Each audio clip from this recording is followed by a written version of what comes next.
I'm introducing Peter Twal. It's rare, I think, to meet someone as talented.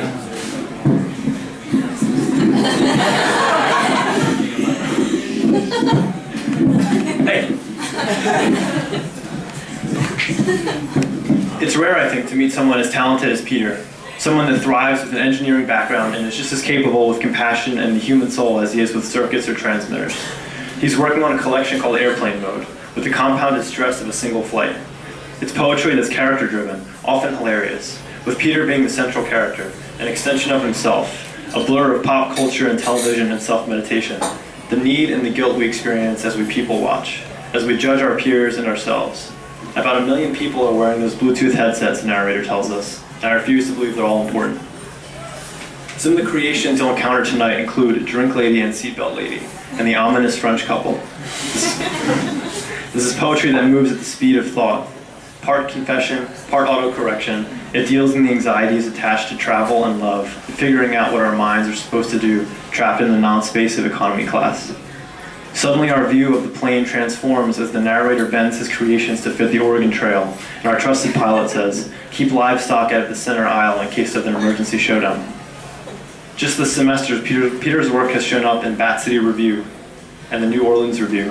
He's gotten an AWP intro nomination, and before that, Peter's work has been in places like Dig Magazine, Smoking Glue Gun, and Plain China. Peter is also, of course, my roommate. On one of our first days in the apartment, I discovered a small note on a basket of clothes on my bed. Dear Leo, the note read, I've taken your clothes out of the dryer and folded them for you. I hope you don't mind. Nice. The next morning when I woke up, another note on the dining room table. Dear Leo, the note said, there are fresh biscuits in the oven, if you're hungry. Later on in the evening, dear Leo, to keep us warm, I brought us a wool blanket, which I look forward to sharing with you come the winter month. And in the days that follow, dear Leo, is love real? Or is it just the shifting of dopamine through the hypothalamus? Dear Leo, I've never seen you naked. Dear Leo, I want to name my first child Rampant Materialism. Dear Leo, where are you? Dear Leo, sometimes when I'm falling asleep, I think my heart will stop beating. Like the little engine or whatever will break down and I'll have to breathe into a straw to keep it going. Dear Leo, can I borrow your Doc Martens? Dear Leo, this blanket smells like you. Dear Leo, I'm using your comb on my inner thigh. Dear Leo, the radiation from my cell phone is making my sperm glow in the dark. Dear Leo, can I use the carport tonight? Dear Leo, could you hold me just a little tighter before you leave? Could you look me in the eyes and say for sure that the darkness will be held at bay for another hour, another minute, before it drags us down through the cold void of longing and despair and downright corruption? Dear Leo, the dishes are dirty. Dear Leo, will you introduce me at my reading? Dear Leo, your eyebrows are too long. I didn't mean that, I'm sorry, let me make it up to you. My personal favorite, a real note, and one that Peter left on a Friday morning for pretty much no reason at all. The note read, have a great day, love Peter. That was it. It meant a lot. Peter, and it means a lot to introduce you tonight because you're an awesome poet, and I'm excited to hear you read one more time at length before we leave South Bend. So without further ado, please welcome the engineer, poet, J.Crew model, roommate, and my friend, Peter Twal.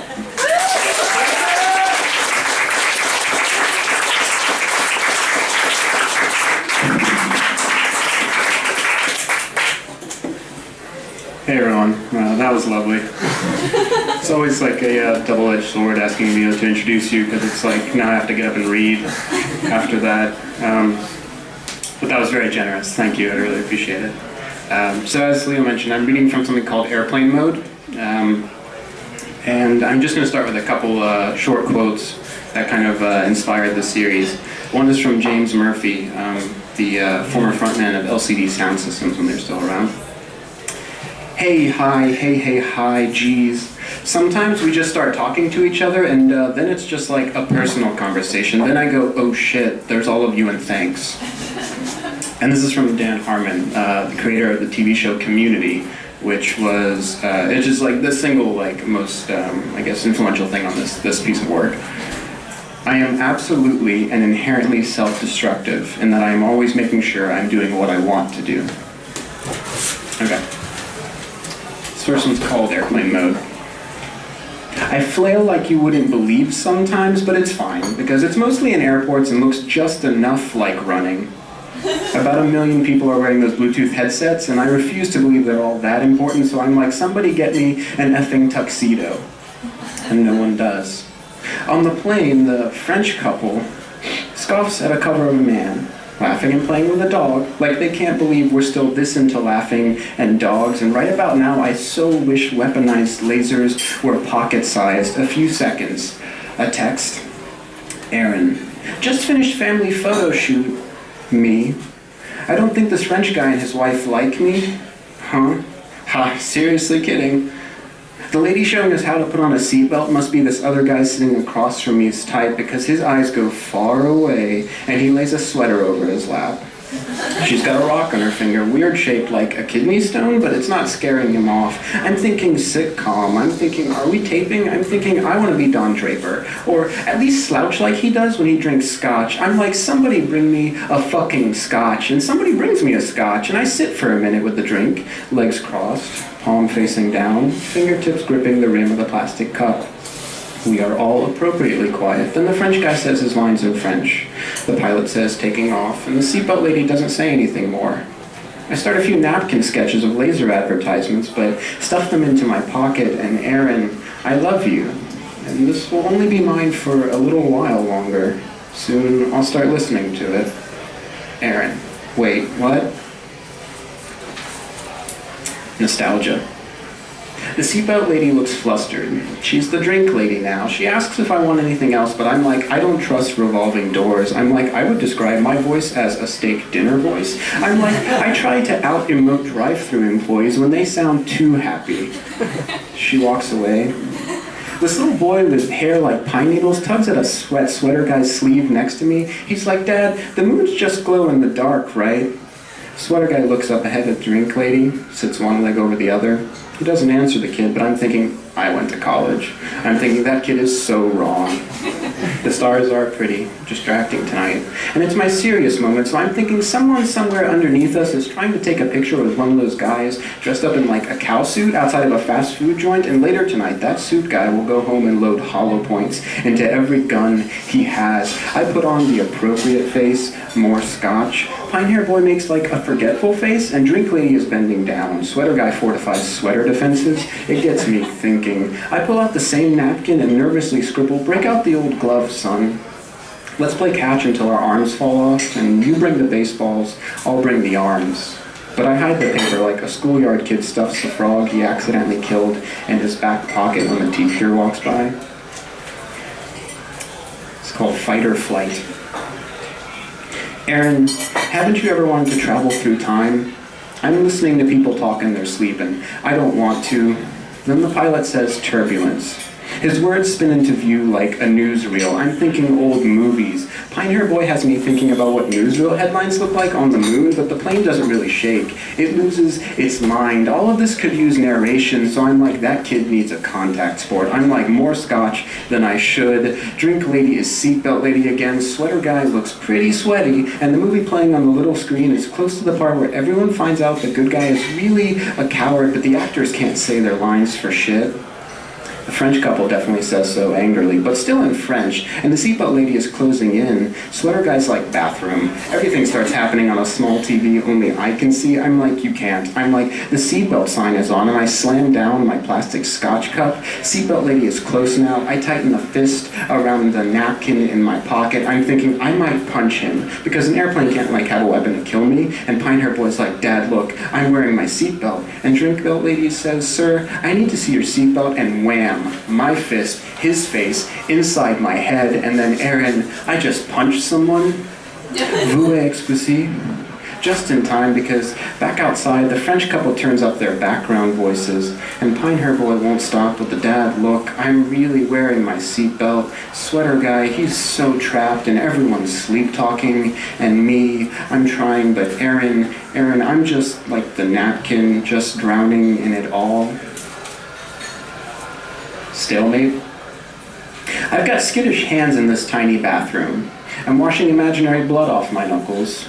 In the mirror, I'm like, nothing ever goes right away. And right outside, Drink Butt Lady whispers to God knows what. And right outside again, the sky's in a quick draw. I'm thinking, people fall in love so fast in all those old westerns. Then I'm thinking, still stop motion, animation, still stop. How tight should I tie my bandana tonight, Aaron? And in my head, jaggedly, I loop a knot behind my neck. I'm thinking, someone somewhere is loving someone else just enough to hate them both. The pilot says currently. He says altitude. I'm thinking it's like high noon and getting shot, but after the first bullet, it's hard to feel. And Aaron, I have all these fingers if you need any more. And there's a hollow whistle where her words would normally be. Sorry. This is called Twice Stamped. At first, it's just soda cans. Napkins carved on the inside and out the window they go, but I'm pulling carrier pigeons out of my pockets when the pilot says, these days the kids are trying like those newfangled telephones. I'm one eye closed and paper airplane poised like, who do I call about telegrams? In the back rows, there's singing, smoke signals. The pilot says the smoke literally sings, but I got sick of that years ago, so I SOS, I Mayday. I'm thinking I may get home someday, but these flaming arrows won't fan themselves. And Aaron, ask the neighbors if you can borrow some kerosene. Lantern ready. I asked Drink Butt Lady if I can borrow some fire, but she says we only have flare guns taped to the bottom of our seats. The pilot says, there's absolutely no reason to scream. So I don't. But Aaron, I sometimes tap Morse code screams in the little of your back when you sleep. Then I'm thinking flashbang, but that's something different. And my brain says scotch, ice rattle, quiet. My finger scribbles drum circle question mark on the tray table, and the pilot says, they make these boxes with moving pictures now. But I'm like, you're just thinking of paintings with the eye holes cut out.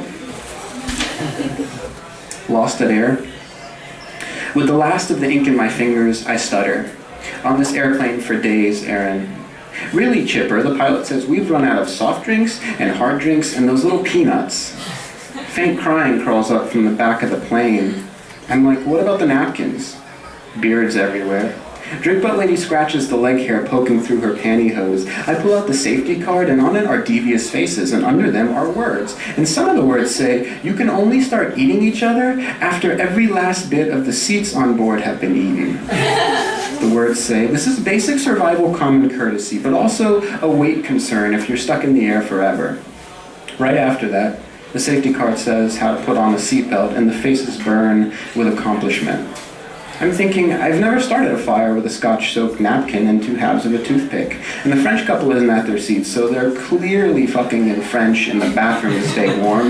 And I've been waiting for that bathroom and planning to skywrite my memoir, but every ember drowns in the scotch. And suddenly all the lights flicker, and diabolically the pilot says, don't fall asleep.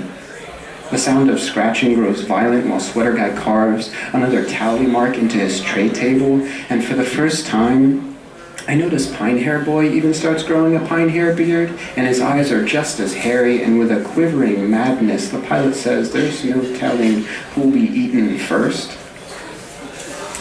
The Oregon Air.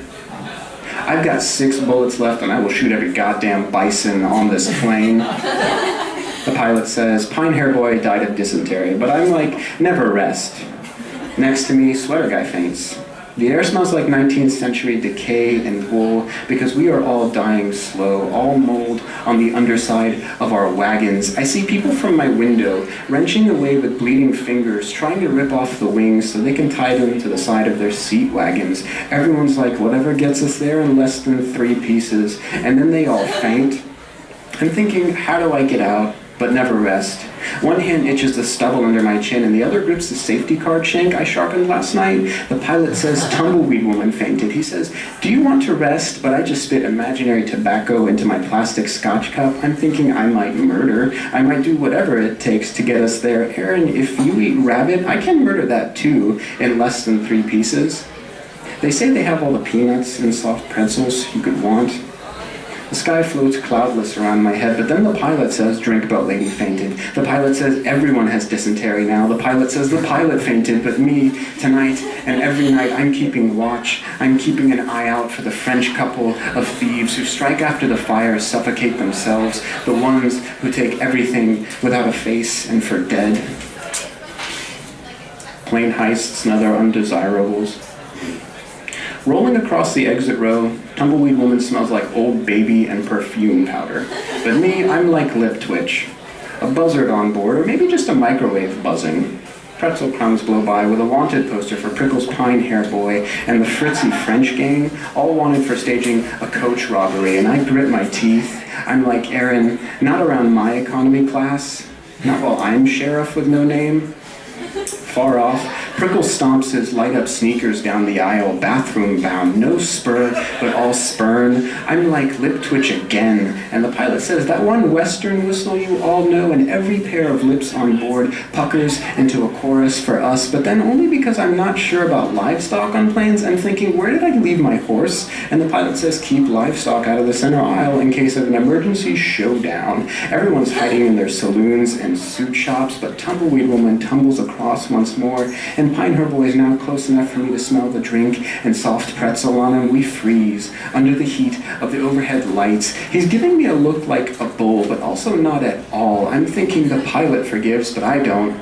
And I yell out to him across 6 or so rows, with one hand hovering, dead, steady over the grip of my gun. I am metal inside, and my legs shoulder-length apart.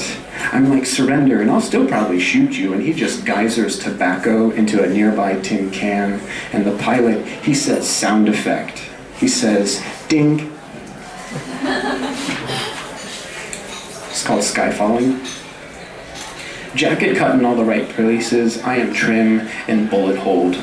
There's some red pooling around my lapel. Nothing my pocket square can't clean up, but infinitely worse, I can't find my cufflinks. I'm thinking I must have lost them in the dive roll out of the bathroom, then finger gun cock and tuck behind my back. Everyone's like English accents and global threat, but I won't die. So the pilot says, reload the next love interest, and Drink Belt Lady is pressed against the wall. When I burst out, I'm like, let my jawline do the talking, and she can't look away, and the whole time I'm thinking sometimes you have to dive roll just to keep the dive roll skills up.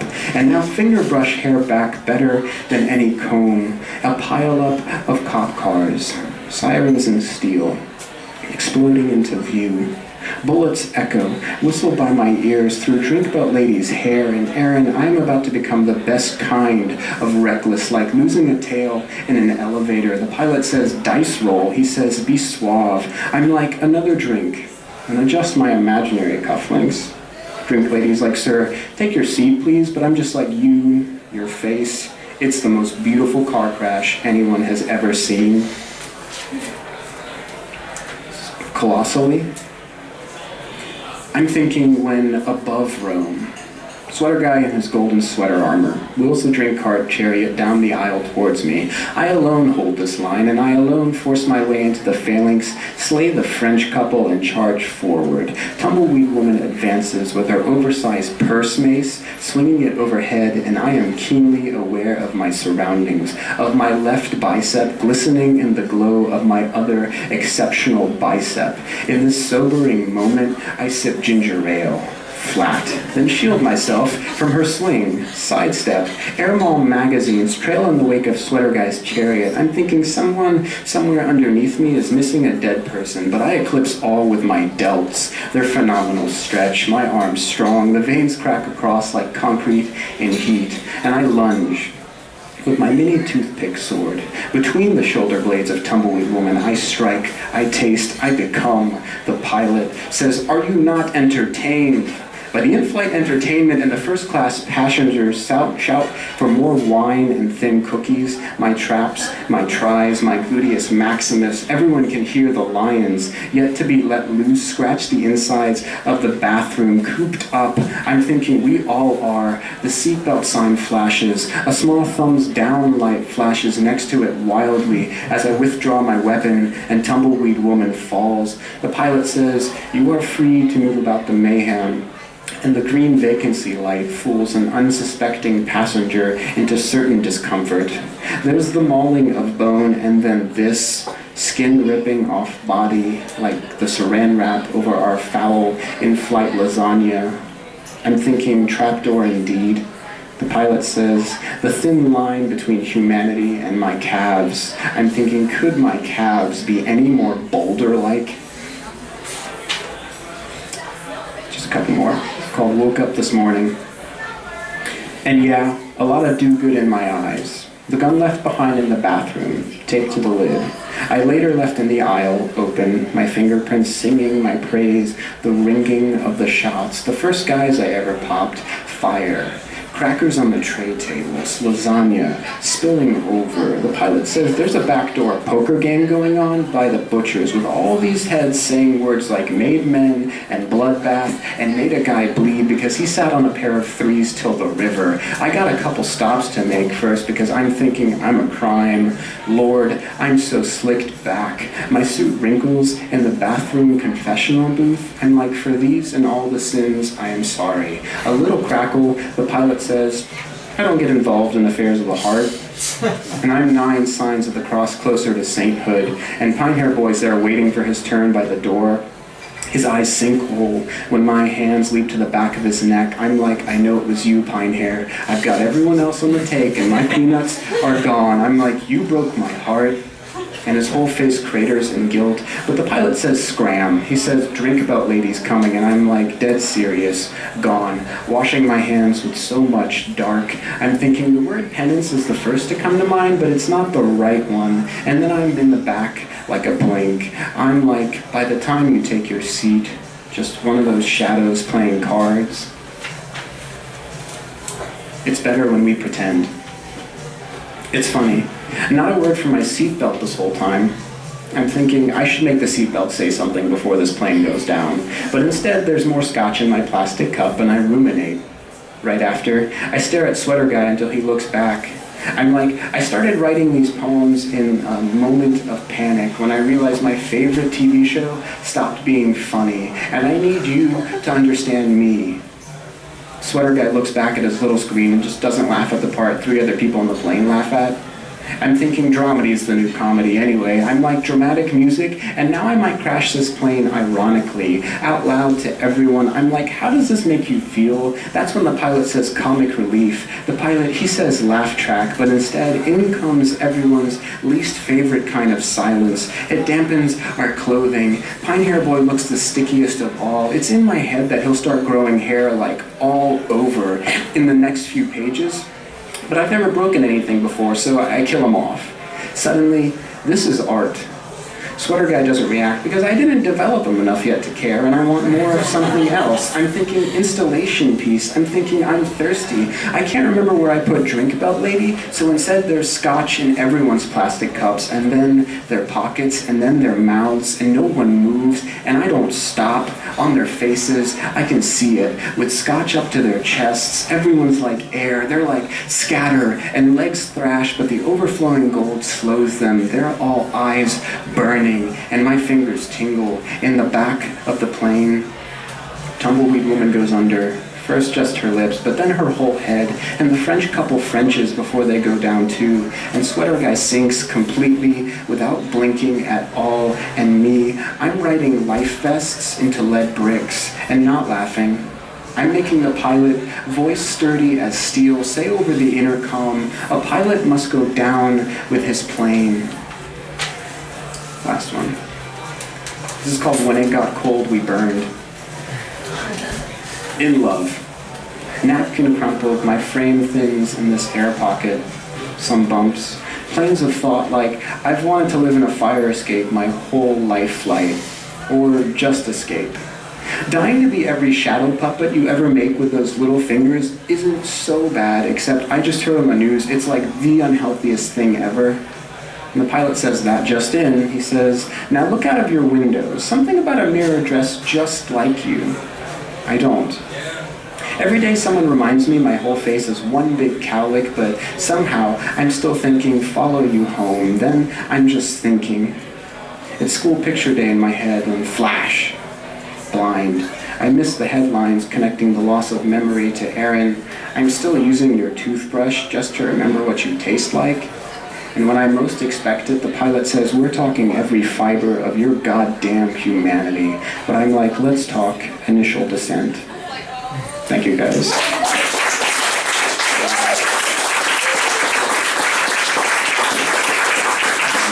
To wrap up the evening, I just wanted to thank you guys for coming out, guys and gals, because there are women here. This was the last reading of the semester, so look out for posters, emails, Facebook events. We'll have another few reading events next semester, so enjoy your finals, enjoy another drink, but the reading is over. Thanks again.